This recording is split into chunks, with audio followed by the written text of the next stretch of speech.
வணக்கம் விருச்சிக ராசி நண்பர்களே. குரு பயிற்சி வரப்போகுது. ரொம்ப நாளாக ஆவலோடு நம்ம எதிர்பார்த்துக்கிட்டு இருந்தது அதை தான்.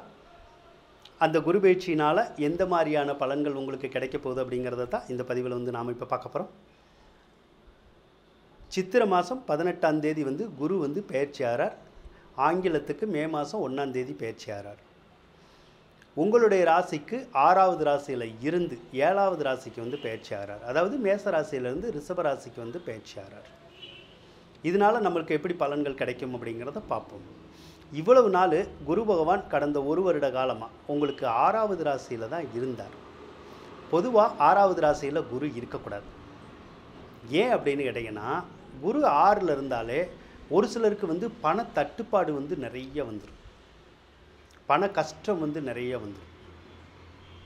அப்போ பொருளாதாரத்தில் ஒரு சுபிட்சம் இருக்காது, மனசில் நிம்மதி இருக்காது, அமைதி இருக்காது. ஒரு சிலருக்கு கடன்கள் நிறைய உருவாயிடும், கடன் காட்சிகள்லாம் நிறைய கஷ்டப்படுத்திடும். அப்போ பொருளாதார சிக்கல், பணப்பிரச்சனை அப்படிங்கிறது தலை தூக்கிடும். அதனால் நம்மளுடைய வாழ்க்கையில் மிகப்பெரிய அடி விழுகிற மாதிரியான ஒரு சூழ்நிலைகள் தான் இவ்வளவு நாள் இருக்கும். யாருக்காவது ஒரு சிலருக்கு மட்டும் தசாபதி நல்லா இருக்கும், அவங்களுக்கு மட்டும் வருமானம் வந்திருக்கும் ஒரு சிலருக்கு. ஆனால் வருமானமே வந்திருந்தாலும் அந்த வருமானம் நோய், கடன், பகை அப்படின்னு சொல்லி செலவாகிருக்கும். நோயினா உங்களுக்கோ உங்கள் வீட்டில் இருக்கவங்களுக்கோ யாருக்காவது நோய் வந்திருக்கலாம், அதனால் செலவாயிருக்கலாம் வர்ற வருமானம். இல்லைன்னா கடன் கட்டுற மாதிரியான விஷயங்கள் ஏற்பட்டிருக்கும். இதை தான் அந்த குரு பகவான் செஞ்சுருப்பார். ஒரு சிலருக்கு நகை பணம் எல்லாம் சேதாரமாயிருக்கும். நகை பணத்தை இழக்கிற மாதிரியான ஒரு சூழ்நிலைகள் வந்திருக்கும். குழந்தைகள்னால நன்மைகள் இருக்காது. குழந்தைகளுக்கு பிள்ளைகளுக்கு நோய் நொடிகள் வந்து போயிருக்கிறதுக்கான வாய்ப்புகள் வந்துடும். அதே மாதிரி உங்களுக்கு 5ஆம் அதிபதி 6ல் இருக்கனால பிள்ளைகளுக்கு நன்மைகளை கொடுக்காது. சொன்ன சொல்ல நம்மளால் காப்பாற்ற முடியாது.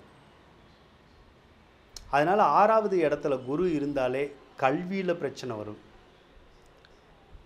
கடனில் பிரச்சனை வரும், சிலருக்கு வம்பு வழக்குகள் பிரச்சனை வரும். இந்த மாதிரிலாம் நிறைய பண்ணிடும்.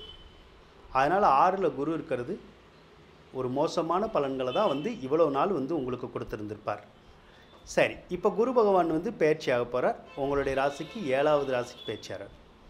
இதனால் என்ன மாதிரியான பலன்கள் நடக்கும் அப்படின்னு கேட்டிங்கன்னா, 7ல் குரு இருந்தால் உங்களுக்கு நல்லது. முதல்ல என்னென்னா, குரு பகவான் உங்களுக்கு தனாதிபதி தானே, பணத்தை கொடுக்குற கிரகம் தானே. அவர் நல்ல இடங்களில் இருக்கும்போது கண்டிப்பாக உங்களுக்கு பணவரவு இருக்கும். அப்போ இப்போ நல்ல இடங்களுக்கு போக போகிறார். அப்போ இனிமேல் உங்களுக்கு நல்ல பணவரவு இருக்கும். உங்களுக்கு வர வேண்டிய பாக்கிகள் எல்லாமே வசூலாகும். எதிர்பாராத வகையில் சில அதிர்ஷ்ட வாய்ப்புகளில் கூட பணவரவு ஏற்படுறதுக்கான சந்தர்ப்பங்கள் வரும். வேலை இல்லாதவங்களுக்கு வேலை கிடச்சி சம்பளம் வரும். வேலையில் இருக்கிறவங்களுக்கு பதவி உயர்வு, சம்பள உயர்வு கிடச்சி முன்னேற்றம் கிடைக்கும். தொழில் இல்லாதவங்களுக்கு தொழில் புதுசாக தொடங்குற மாதிரியான வாய்ப்புகளை கொடுக்கும். ஏற்கனவே தொழிலில் இருக்கிறவங்களுக்கு இருக்கிற போட்டி பொறாமைகள் எல்லாமே விலகும். தொழில் அமோகமாக நடக்கும். தொழிலில் நல்ல லாபங்கள் கிடைக்கிறதுக்கான சாத்தியக்கூறுகள் இனிமேல் இருக்கும். அதனால் பொருளாதார கஷ்டங்கள் எல்லாமே படிப்படியாக விலகிக்கிட்டே வந்துடும். அதே மாதிரி கடன் காட்சி பிரச்சனைகள் எல்லாம் இருக்காது. கடன் காட்சி தொந்தரவெல்லாம் விலகிடும். கடனும் நிறைய கட்டிடுவோம். அதனால் பொருளாதாரத்தில் ஒரு சுபிட்சமான சூழ்நிலையை இனிமேல் நீங்கள் நல்லா அனுபவிக்கலாங்க. மாணவர்களுக்கு கல்வியும் நல்லா வரும். கல்வியில் ஒன்றும் பிரச்சனைகள் இருக்காது. அதே மாதிரி கோர்ட்டு கேஸ், வம்பு வழக்குகள் இருந்தாலும் நமக்கு சாதகமாக இருக்கும். பேங்க்னால் பிரச்சனை, நிதி நிறுவனங்களால் பிரச்சனைனா அதெல்லாம் ஆட்டோமேட்டிக்காக விலகிடும். அதே மாதிரி குரு பகவான் உங்களுடைய ராசியை பார்ப்பார். அப்போ குரு ராசியை பார்க்குற போது எல்லை இல்லாத மகிழ்ச்சி ஏற்படும். எப்பேற்பட்ட கஷ்டங்கள் வந்தாலும் தீந்துடும். எவ்வளோ பெரிய ஆபத்து வந்தாலும் அந்த ஆபத்துகள் உங்களுக்கு விலகிடும் அப்படின்னு நம்ம சொல்லலாம்.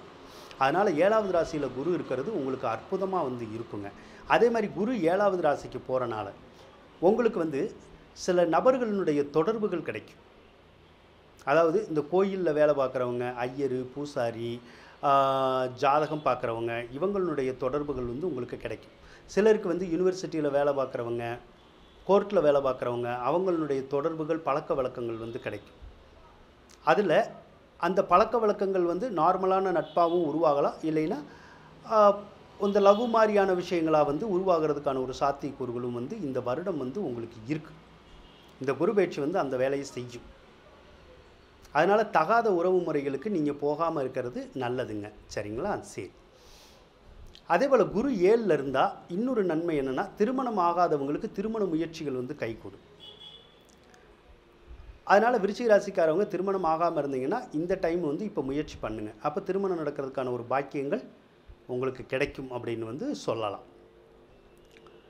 அதே போல் 5ஆம் அதிபதியும் உங்களுக்கு நல்லா இருக்க போகிறார். 5ஆம் அதிபதி நல்லா இருந்தால் பெற்ற பிள்ளை நல்லா இருப்பாங்க. பிள்ளைகளுக்கு சகல பாக்கியங்களும் சகல யோகங்களையும் வந்து அந்த குரு வந்து கொடுக்கும். பிள்ளைகளானால நல்ல மகிழ்ச்சிகள் கிடைக்கும். அதே மாதிரி நம்மளுடைய நாணய நம்பிக்கை வந்து உயரும். செல்வமும் செல்வாக்கியமும் வந்து உயரும். அதனால் 7ல் குரு இருக்கிறது கேந்திராதிபதிய தோஷம் அப்படின்னா கூட உங்களுக்கு அவர் நன்மையே செய்யக்கூடிய ஒரு சாத்தியக்கூறுகள் தான் அதிகமாக இருக்குது. 7வது ராசியில் குரு இருந்து 11வது ராசியை பார்க்கும். 11வது ராசியை குரு பார்த்தா ரொம்ப நல்லது. ஏன்னா 11வது இடங்கிறது லாபஸ்தானம். அப்போ கோர்ட்டு கேஸு வம்பு வழக்குகள் எது வந்தாலும் நமக்கு சக்ஸஸ் ஆகும். அதே மாதிரி குருமார்களுடைய ஆசீர்வாதங்கள் கிடைக்கும். எதிர்பாராத உதவிகள் கிடைக்கும். எதிர்பாராத நன்மைகள் கிடைக்கும். நல்ல லாபங்கள் வந்து கிடைக்கும். அதனால் 11வது இடத்தை பார்க்கறது சகல யோகங்களும் சகல பாக்கியத்தையும் குரு கொடுப்பார். உங்களுடைய ராசிக்கு 3வது ராசியையும் பார்ப்பார். இளைய சகோதர சகோதரிகளுக்கு நல்ல விருத்தியை கொடுப்பார். அவங்களோட நல்ல ஒற்றுமையை கொடுப்பார்.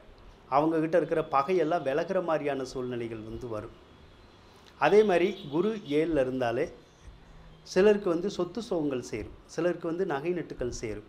ஒரு சிலருக்கு வண்டி வாகனங்கள் வாங்குகிற மாதிரியான சூழ்நிலைகள் வந்து இந்த குரு பயிற்சியில் கிடைக்கும். சிலருக்கு வந்து ஏதாவது வீடு கட்டுற மாதிரியான பலன்கள் எல்லாம் கிடைக்கிறதுக்கான சந்தர்ப்பங்கள் கூட இந்த குரு பயிற்சியில் வந்து உங்களுக்கு கிடைக்கும் அப்படின்னு சொல்லலாம். அதாவது விருச்சிக ராசிக்காரவங்க கடந்த ஒரு 2 வருஷத்துக்கு முதல்ல ரொம்ப சிரமப்பட்டுக்கிட்டு இருந்தீங்க. அடிக்கு மேலே அடின்னு சொல்லலாம். சரியா? மிகப்பெரிய மோசமான கெடுபலன்கள்லாம் உங்களுக்கு நடந்துச்சு. ஆனால் அதெல்லாம் இப்போ படிப்படியாக குறைஞ்சிக்கிட்டே வந்துருச்சு. அந்த சிரமம் சிக்கல் கஷ்டம் எல்லாமே குறைஞ்சிக்கிட்டே வந்துருச்சு. இனிமேலும் குறையும். பிரச்சனைகள் பூரா குறையும். அப்போ நன்மைகள் மட்டும் உங்களுக்கு அதிகமாக நடக்கும் அப்படின்னு வந்து நம்ம சொல்லலாங்க. அதனால் விருச்சிக ராசிக்காரவங்களை பொறுத்தளவுக்கு இந்த குரு பயிற்சி சகல யோகத்தையும் சகல செல்வ சுகத்தையும் உங்களுக்கு கொடுக்க போகுது அப்படின்னு சொல்லி கூறிக்கொண்டு விடைபெறுகின்றேன். நன்றி, வணக்கம். விருச்சிக ராசிக்காரவங்களுக்கு இந்த வீடியோ பிடிச்சிருந்தால் லைக் பண்ணுங்கள், ஷேர் பண்ணுங்கள், மறக்காமல் சப்ஸ்கிரைப் பண்ணுங்கள். நன்றி விருச்சிக ராசி நண்பர்களே.